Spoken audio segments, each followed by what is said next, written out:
बिस्मिल्लाहिर्रहमानिर्रहीम। ठीक है, एम्ब्रियोनिक पीरियड कब कहाँ तक था? 8th वीक तक। तो फीटल पीरियड इसका मतलब है कि 8th वीक के ऑनवर्ड शुरू होगा, 9th वीक से टिल बर्थ।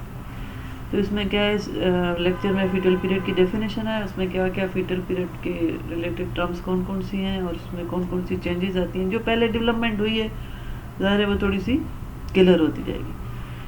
तो starts after embryonic period mean after 8th week, so it extend from the 9th week till birth.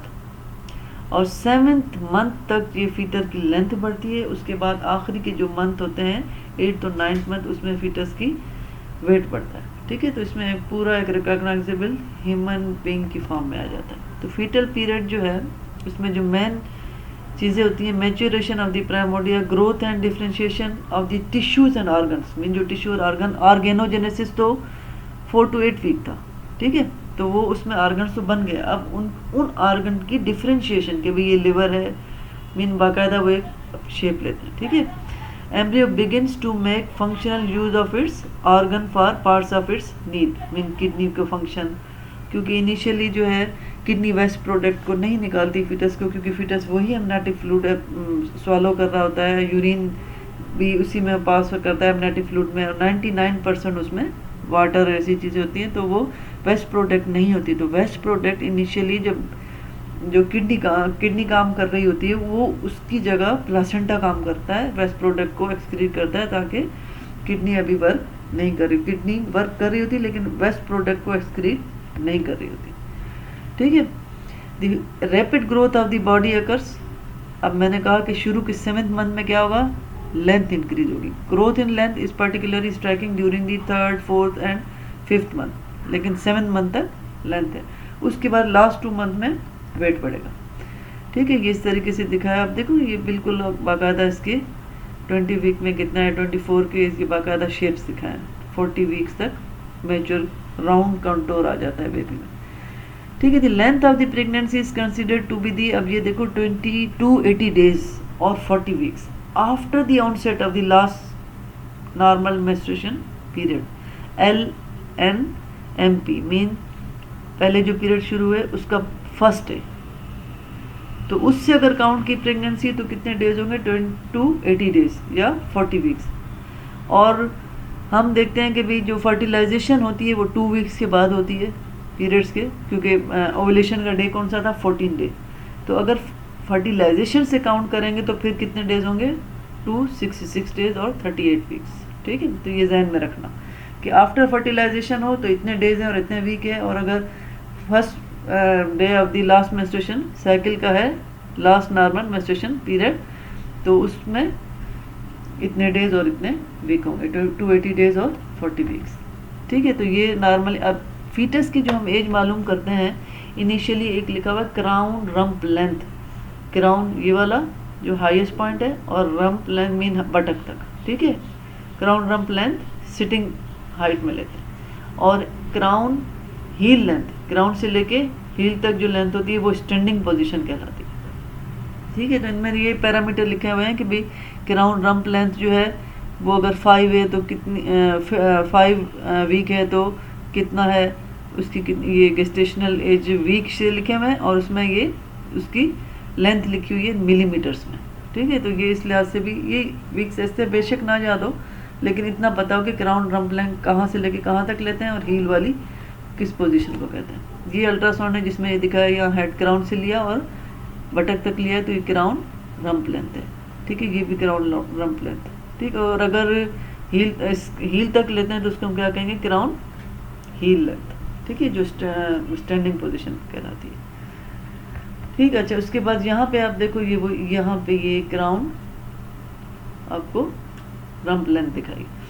ठीक, और यहाँ से इस तरीके से ये क्राउन हील लेंथ यहाँ पर। तो इसकी अब क्राउन रम्प लेंथ जो है और क्राउन हील लेंथ, और फिर उसके बाद ये जो अल्ट्रासाउंड दिखाया ये स्कल दिखाया। ठीक है, इसमें अब ये 2 पैराइटल बोन्स हैं, यहाँ पे फ्रंटल है, ये ऑक्सीपिटल है, तो इस डायमीटर को हम कहते हैं biparietal diameter, biparietal diameter. तो बाय पैराइटल डायमीटर से भी एज मालूम करते हैं, फिर फीमर की लेंथ से भी करते हैं, एब्डोमिनल भी जो सर्कमफ्रेंस है इसको भी लेके करते हैं, फुट लेंथ से भी फीटस की एज मालूम की जाती है।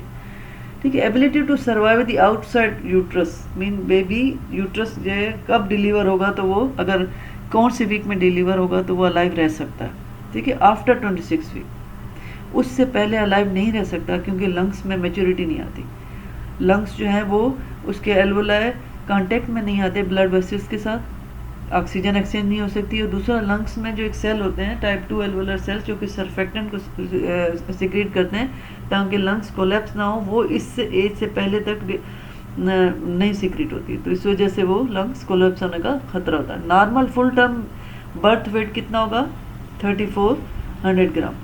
35 वीक्स तक कितना होगा, 2500 gram. Fetal maturity, low birth weight, fetal maturity mean इस वीक में इतनी होनी चाहिए, इतना वेट होना चाहिए। लो बर्थ वेट हम कहते हैं कि 2.5 kg से अगर कम है तो वो लो बर्थ वेट है।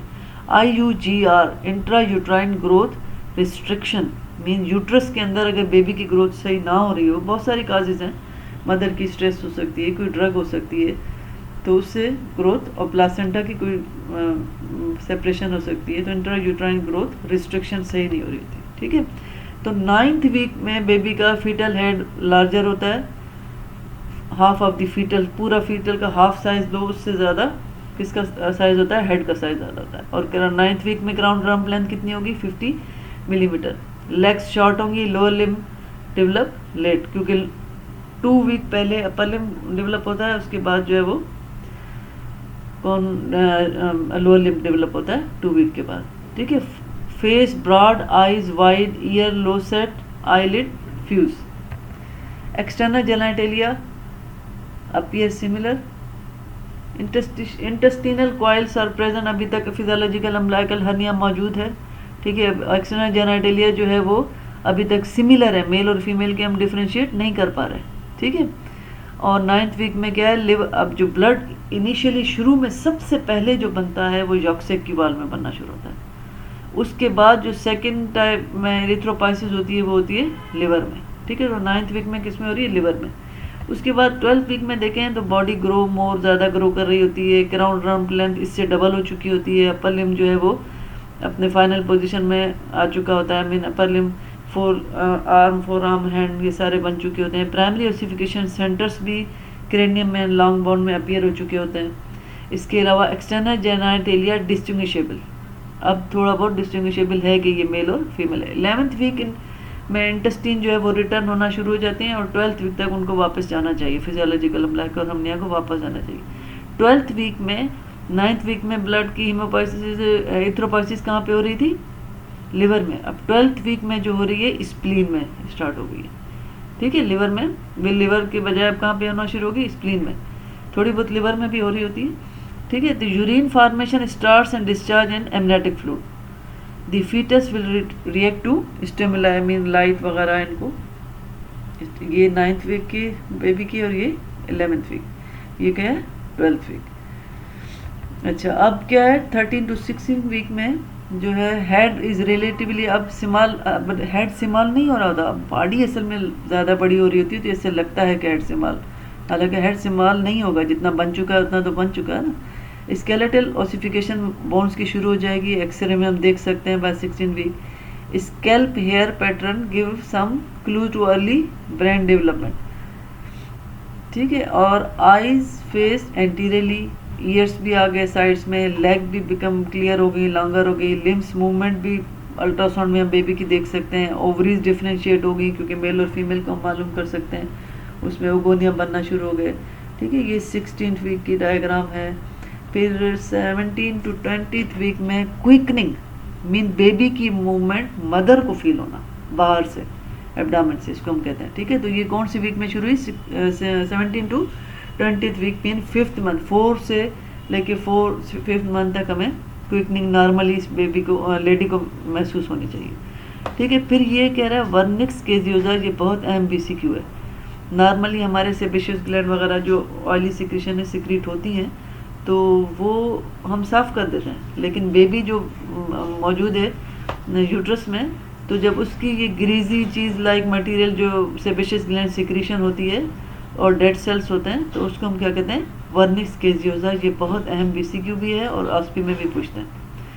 तो जो ये असल में फीटस की स्किन को प्रोटेक्ट करता है, protects fetal skin from chapping, abrasion and hardening due to the amniotic fluid around it. Lower limb जो है वो फाइनल पोजीशन पे आ जाता है, उसकी डेवलपमेंट हो चुकी थी। By the 20th week the fetus is covered by lanugo, ये भी बहुत अहम है, लेन्यूगो हेयर्स। आपने देखा होगा बहुत सारे बच्चे पैदा होते हैं कि जिसमें छोटे छोटे बाल होते हैं जो कि मालिश वगैरह के बाद ख़त्म हो जाते हैं, इनको हम कहते हैं लेन्यूगो हेयर्स। ठीक है, the eyebrows and head hair are visible. ये है वो कवर्निक्स के जो दिखाया, इसको साफ कर देते हैं। ठीक है, ये फीटस की सेबेशियस ग्लैंड की प्रोडक्शन है। अच्छा, फिर क्या है, ब्राउन फैट क्योंकि बेबी में ज़्यादा होती है तो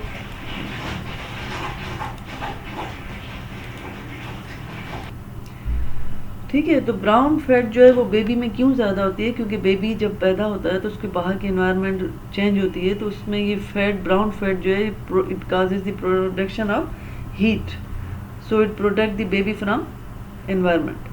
brown fat is specialised adipose tissue है, ये ब्राउन कलर के होते हैं, इसमें माइटोकॉन्ड्रिया भी ज़्यादा होते हैं, साइटोक्रोम एंजाइम भी ज़्यादा होता है, जिसकी वजह से इसका कलर ब्राउन होता है। ठीक है, और found in floor of the anterior triangle वगैरह ये भी आपने नहीं पढ़े, लेकिन इतना बस पता हो कि ब्राउन फैट बेबी में ज़्यादा होती है, हम एडल्ट में इतनी ज़्यादा नहीं होता, हमारे पास वाइट फैट ज़्यादा। ठीक है, 18th वीक में जो है यूट्रस बेबी का फॉर्म हो चुका होता है, उसमें कैनालाइजेशन ऑफ विजाना मीन उसमें कैविटी बन चुकी होती है। ठीक है, और अगर मेल हो तो टेस्टिस बिगन टू डिसेंड, क्योंकि टेस्टिस बनते हैं एब्डोमेन में और फिर वो स्क्रोटम में डिसेंड होता है। ठीक है, तो पोस्टीरियर एब्डोमिनल वाल में लोकेटेड होते हैं, फिर वो आस्ता आस्ता। ठीक है, ये अब यहाँ पे ये क्या दिखाना चाहे कि भाई ये बेबी के जो इनिशियली 7th वीक का बेबी हुआ तो उसमें क्या, उसकी स्किन में रिंकलिंग होगी, स्किन स्मूथ नहीं होगी क्योंकि मसल्स और ये कनेक्टिव टिश्यू वेल डेवलप नहीं हुआ होता। ठीक है, इसीलिए प्री मेच्योर बेबीज़ में जो है वो कमज़ोर होते हैं, उनकी ब्लड वेसल्स तक भी नज़र आ रही होती है, स्किन क्योंकि थिन होती है और पिंक कलर के होते हैं। तो 21st टू 25th वीक में वेट गेन बेबी का बढ़ेगा, और जो है स्किन रिंकल्ड जो है वेरी बट स्किन रिंकल्ड है but is very translucent. Translucent किसका मतलब है, बेबी की ब्लड वेसल्स नज़र आ रही होती है, pink to red in colour होता है, capillaries are visible. Fetus is not viable, fetus जो है वो वायबल नहीं होता इस दौरान, हम उसको अगर वो डिलीवरी हो जाए तो वो बाहर आके डिलीवर हो जाने के बाद अलाइव नहीं रह सकता, क्योंकि अब इसकी टाइप 2 नीमोसाइट्स जो है वो सेल्स अपीयर इन लंग्स हो स्टार्ट हुए हैं लेकिन कंप्लीट नहीं होते, तो वो जिसकी वजह से वो सर्फेक्टेंट अभी थोड़ा बहुत रिलीज स्टार्ट होना शुरू हुआ। 21st वीक में रैपिड आई मूवमेंट बेबी की शुरू हो जाती है, ब्लिंक स्टार्ट कर देता है। 24th वीक में फिंगर नेल्स आर प्रेजेंट। ठीक है, अब ये दिखाया कि स्किन जो है वो थिन होती है, जिसकी वजह से उसमें वेसल्स नज़र आ, कैपिलरी नज़र आ रही।